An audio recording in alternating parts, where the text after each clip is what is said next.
महाराज, इन दोनों ने कल रात इस औरत को अपनी गंदी नीयत से अगवा करने की कोशिश की। हम किसी भी औरत के साथ इस तरह का दुर्व्यवहार बर्दाश्त नहीं करेंगे। एक औरत के सम्मान के साथ खेलने का अधिकार किसी को भी नहीं। इन दोनों को बीच चौराहे पर पूरे गांव भर के लोगों से तब तक पत्थर पड़वाए जाएं जब तक इनकी जान ना निकल जाए। हमें माफ कर दीजिए महाराज, हमसे गलती हो गई। उज्जैन के राजा चक्रवर्ती विक्रमादित्य बहुत ही न्यायप्रिय, बुद्धिमान और ताकतवर थे। उन्हें शिकार करना इतना ज्यादा पसंद था कि वो हर सुबह किसी न किसी जानवर का शिकार किया करते। विक्रमादित्य अपनी प्रजा की हर मुसीबत को उन पर आने से पहले ही खत्म कर दिया करते थे। इसीलिए हर सुबह उनके महल के सामने कई लोग उन्हें कुछ तोहफे देने के लिए आया करते, जिन्हें राजा विक्रमादित्य बहुत ही खुशी के साथ अपनाया करते। प्रणाम साधु महाराज, ये आपके लिए है महाराज। ये क्या? इस फल से ये इतना सुंदर नग कैसे निकला? हम किसी से भी महंगे उपहार नहीं लेते साधु। कौन है आप? काल भैरव है मेरा नाम, और ये नग मैंने तुम्हारे बल के बदले दिया है राजा विक्रम। इसके बदले आपको क्या चाहिए? आप बताइए, हम वो आपको जरूर देंगे। इसके बदले मुझे तुम्हारी एक रात चाहिए विक्रम। तुम मुझे आने वाली अमावस्या की रात जंगल के पुराने खंडर में मिलना।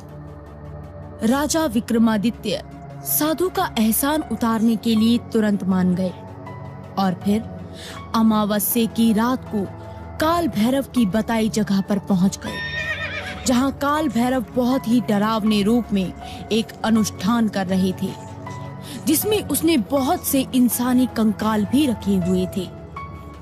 आसपास से बहुत से पिशाचों की आवाजें आ रही थी, लेकिन राजा विक्रमादित्य को जरा सा भी डर नहीं लग रहा था और वो जाकर काल भैरव के पास बैठकर बोले, बताओ साधु, मुझसे क्या चाहिए आपको? यहाँ से 5000 कोस दूरी पर इस जंगल को पार कर एक शमशान घाट है। उसी के बीचों बीच एक बरगद के पेड़ पर एक लाश लटकी हुई है। तुम मेरे लिए वो लाश यहाँ ले आओ। काल भैरव की इस अनोखी मांग पर राजा विक्रमादित्य को शक हुआ और उन्होंने शव मंगवाने का कारण पूछा, लेकिन साधु ने बताने से इनकार कर दिया। विक्रमादित्य अपने मन में कई सवाल लिए उस डरावने जंगल को पार कर शमशान में बरगद के पेड़ के पास पहुंच गए और उस पर लटकती उल्टी लाश को देखकर चौंक गए।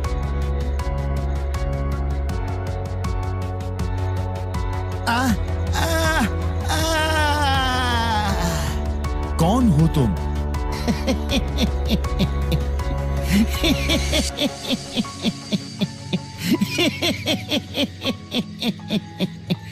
मैं बेताल हूँ, लेकिन तू कौन है?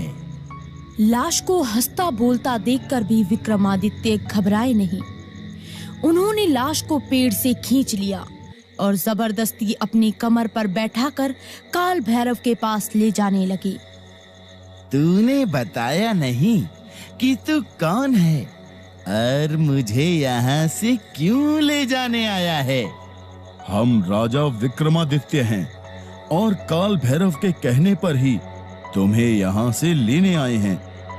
ये तो बहुत शक्तिशाली इंसान मालूम पड़ता है। मैं इसके जरिए उस काल भैरव को मरवा सकता हूँ। क्या तुम यूं ही चुपचाप चलते रहोगे या कुछ बोलोगे भी?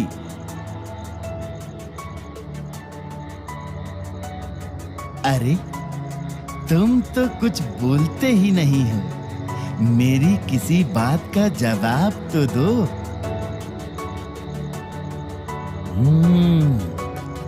ऐसे तो ये कुछ बोलेगा ही नहीं। अरे तुम कुछ नहीं बोलोगे तो ये इतना लंबा रास्ता काटना मुश्किल हो जाएगा। तो मैं तुम्हें एक कहानी सुनाता हूँ और आखिर में जो भी प्रश्न पूछूंगा उसका जवाब तुम्हें देना होगा। लेकिन अगर तुमने कहानी खत्म होने से पहले कुछ भी बोला या हाँ की भी आवाज की तो मैं वापस पेड़ पर चला जाऊंगा। यहाँ तू बोला तो मैं चला, और अगर नहीं बोला तो तेरे सर के 1000 टुकड़े होंगे। राजा विक्रमादित्य ने चलते चलते ही अपना सिर हिलाकर अपनी रजामंदी दी और फिर बेताल ने अपनी कहानी सुनाना शुरू किया।